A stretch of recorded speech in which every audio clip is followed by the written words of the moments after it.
166 million years ago, during the Middle Jurassic, a beast of a carnivore was experiencing its heyday. It was one of the largest theropods to live during the Middle Jurassic and was mighty enough to earn a name which meant great lizard. This was the Megalosaurus. And it truly was a great lizard, and not just because of its physical traits. The Megalosaurus was actually the first genus of dinosaur to be validly named. This also means that this dinosaur has long been on paleontologists' radar. In fact, with the earliest fossil belonging to this genus being discovered all the way back in the 1600s, being unearthed in the Tainton Limestone Formation, located in present-day UK. The first bone to be dug up was the lower part of its femur, and because scientists back then had no knowledge of dinosaurs, it was originally believed to belong to a Roman war elephant, and then was wished to become from a biblical giant. This belief persisted for a considerable amount of time until the early 1800s, when new fossils were located and delivered to paleontologist William Buckland, who with the help of fellow paleontologists deduced that it was really a massive lizard-like animal, which he estimated to have been about 40 feet or 12.2 meters in length, while standing 8 feet or 2.4 meters tall. And finally, in 1824, Buckland formally named and described the Megalosaurus. And even though his take on the Megalosaurus was more accurate than previous descriptions, he still got a lot wrong, which is reflected in his reconstructions and descriptions of the beast. Buckland believed the Megalosaurus was a lizard-like quadruped that was also amphibious, being able to traverse land and sea. Not to mention, he also increased his size estimate on the dinosaur, stating that it was 33% larger than his first estimate. Additionally, he could tell that Megalosaurus was a carnivore due to its teeth shape, and being the religious person he was, he claimed the Megalosaurus served a biblical role of ending the lives of old and ill animals, in order to, in his words, diminish the aggregate amount of animal suffering. This understanding the Megalosaurus did not stay around for long, as more fossils of the dinosaurs were eventually uncovered. And even before the end of the 1800s, paleontologists had deduced that it was likely bipedal, and it was not as large as originally thought. And throughout the 1900s and early 2000s, even more specimens would be located, with one location yielding 103 bones alone. And thanks to these finds and the improvement of the general understanding of dinosaurs, knowledge about the Megalosaurus is of course much better now than it was when it was first described.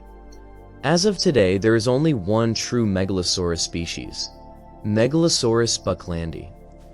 Although other species have been proposed, none of them have been universally accepted due to the lack of fossil evidence.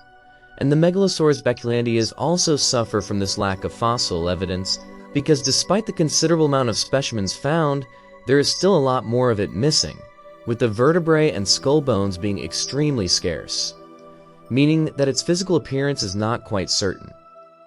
Yet, in 2010, a paleontologist reconstructed the Megalosaurus using all known body parts, leading to a rough idea of what this magnificent creature looked like. The reconstruction depicts the Megalosaurus as a carnivorous theropod that was medium to large size, being between 6 meters, or 20 feet, and 9 meters, or 30 feet in length, while weighing about 1 ton, making about the same weight as the European bison. Although this meant it wasn't as large as some of the most famous theropods like T-Rex or Spinosaurus, it still made it one of the largest Middle Jurassic theropods to exist. Additionally, studies on its bone formation indicated those quite robust and would have been heavily muscled. Its skull in particular was exceptionally sturdy, as the limited finds of skull materials show that it was unusually large for its body, and thus in an extremely powerful mouth that could deliver vicious bites. Its mouth was also equipped with long dagger-like teeth that could easily torn through the flesh of its prey. The Megalosaurus also had its arms to use, which, although being relatively short, were stout and strong and likely possessed 3 digits. It's been speculated the Megalosaurus may have used its robust arms to grip prey or perhaps slaps them, inflicting rapid cuts.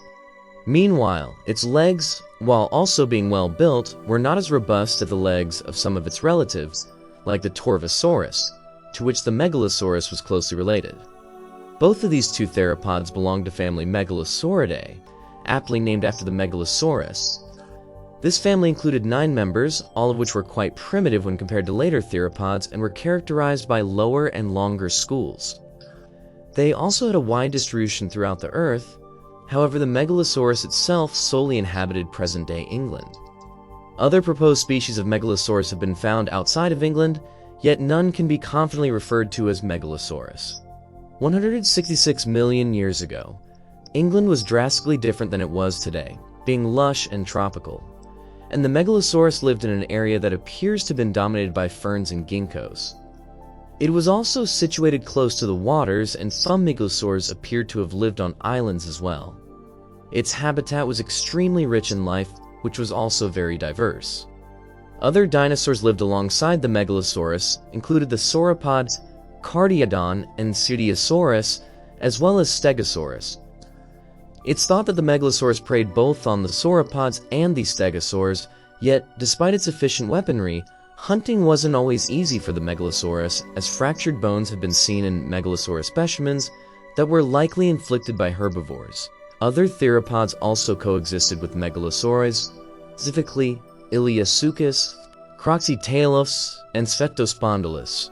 The latter two were similar in size to the Megalosauroids, however neither preyed on each other and they probably all had their own separate niches. Furthermore, the Megalosaurs were more common and widely distributed, indicating to paleontologists that it was the top dog of its time. And dinosaurs were not the only ones thriving in England during this time, as multiple fish, pterosaurs, insects, and cynodons were also present.